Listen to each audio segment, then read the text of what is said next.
प्यारे दोस्तों, मैं आशा करती हूँ कि आप लोग अच्छे होंगे और आपकी तैयारी भी बहुत अच्छी चल रही होगी। जैसा कि हम रोज़ की तरह आज भी करेंगे रुचिरा रुचिरा कक्षा 8 की एनसीईआरटी सीबीएसई बोर्ड पर आधारित पुस्तक है और इसमें हम 3 श्लोक कर चुके हैं और चौथा श्लोक को आज करने वाले हैं।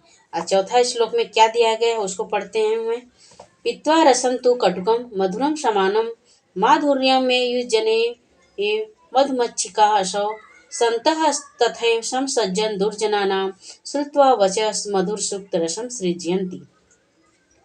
पहले इसके शब्दार्थ को देखिए।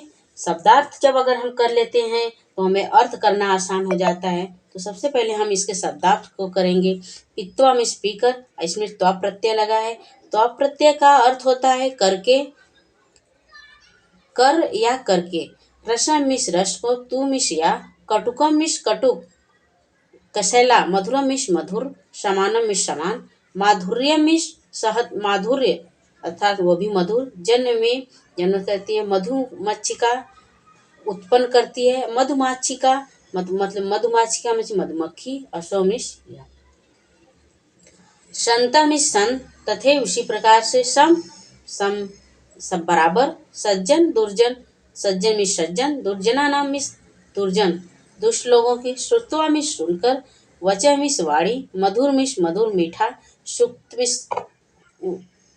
मिश उक्ति उसकी बोले गए विचार बोली, रसम रस सृजंत मिश उत्पन्न करती है। कह रहे हैं कि इसमें कि पीत्वा रसं तु कटुकम मधुर समानम माधुर्यमेव जन्म एव मधुमक्षिका असौ। करें कि पीकर, पित्वा में पीकर रसम तु कटुकम मधुरम, वो जब से कि यहाँ से पकड़िए मधुमाक्षिका, मधुमाक्षिका में से मधुमक्खी, किसी भी फूल का रस या तो वह कसैला है या किसी फूल का रस मधुर या मीठा है, लेकिन दोनों फूलों का रस जब लेकर आती है मधुमक्खी तो उस जब शहद बनाती है, शहद उत्पन्न करती है तो वह एक समान कर देती है अर्थात वह मीठा कर देती है। ठीक उसी प्रकार से संत महात्मा लोग सज्जन और दुर्जना नाम करें कि सज्जन और दुष्ट जनों की बातों को सुनकर, वो श्रुतवा में सुनकर, वचः में उनकी वाणी को, उनकी चाहे वह सज्जन लोग हैं या दुर्जन लोग हैं, उनकी दोनों की वाणी को एक बराबर सुन लेते हैं और सुनने के बाद रसम सृजन और सुनने उनकी वाणी को सुनते हैं। इसके बाद दोनों की बातें सुनकर फिर मधुर सूक्तियों को ही बोलते हैं। ऐसा नहीं कि वह दुर्जन की बात को सुनकर गुस्सा हो जाते हैं या तो सज्जन की बात को सुनकर खुश हो जाते हैं, ऐसी नहीं, वह दोनों की बातों को सहनशीलता के साथ सुनते हैं। फिर इसके बाद उनको मधुर शब्दों में ही उनकी बातों को फिर बोलते हैं। फिर इसके शब्दार्थ को मैं नोट डाउन की हूँ, उसको देख लीजिए और आप लोग भी उसको नोट डाउन करके रिवीजन कर लीजिए। चलिए देखिए ऊपर मैं लिखी हूँ पित्वा रसम अर्थात पित्वा रसम तु कटुकम मधुर समानम, ये श्लोक है और उसके अन्वय देख लेते हैं। असो मधुमक्षिका कटुक रसम समानम पीत्वा माधुर्यम एव जनेत तथैव सन्तः संसज्जन दुर्जनानां वचः श्रुत्वा सूक्तरसं सृजयन्ति, मधुर सूक्तरसं सृजयन्ति।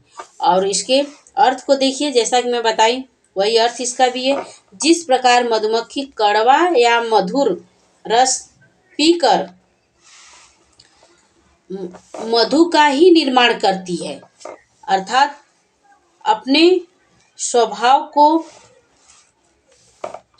को नहीं छोड़ती है, वैसे ही संत लोग सज्जनों तथा दुर्जनों की दोनों की बातें सुनकर मधुर सूक्तियों को ही बोलते हैं।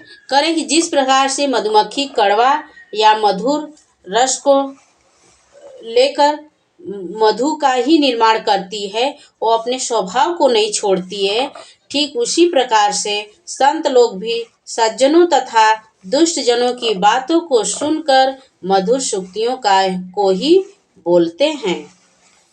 इसके शब्दार्थ को देख लीजिए। मधुमक्षिका मधुमक्खी, असौ यह, और यह एक अव्यय, असौ एक अव्यय शब्द है और यह स्त्रीलिंग और पुल्लिंग दोनों में भी समान रूप से ही चलता है। कटुकम कटु कड़वा। पित्वा, जैसा कि मैं ऊपर बताई आपकी, पित्वा में त्वा प्रत्यय लगा है, देखिए त्वा प्रत्यय लगा है, पा धातु है, त्वा प्रत्यय लगाकर पित्वा बना है। पीकर माधुर्यम मिठास, जनेत उत्पन्न करते हैं, संतस्थैव सज्जन, सज्जन उसी प्रकार से, और संतस्थ में संत है, इसमें संतः तथा एव लगा है। वचमिस वचन को, श्रुत्वा में सुनकर, इसमें भी त्वा प्रत्यय है श्रुत्वा में। सृजयंती सृजन करते हैं, मधुर सूक्त रसम मधुर सूक्तियों को, तुमिस या। फिर आगे मैं आशा करती हूँ कि ये श्लोक आप लोगों को समझ में आ गया होगा। और अगला श्लोक है, विहाय पौरुषम यो हि देवम आलम्बेत प्रसाद सिंहवत् तस्य मूर्धन्यम तिष्ठन्ति वायसः। तो आज के लिए इतना ही, और ये 5वां श्लोक, 6वां और 7वां श्लोक हम दूसरी वीडियो में करेंगे। पहले आप लोग कमेंट करके ज़रूर बताइए कि आप लोग को समझ में आ रहा है कि नहीं। फिर आज के लिए इतना ही। जय हिंद दोस्तों।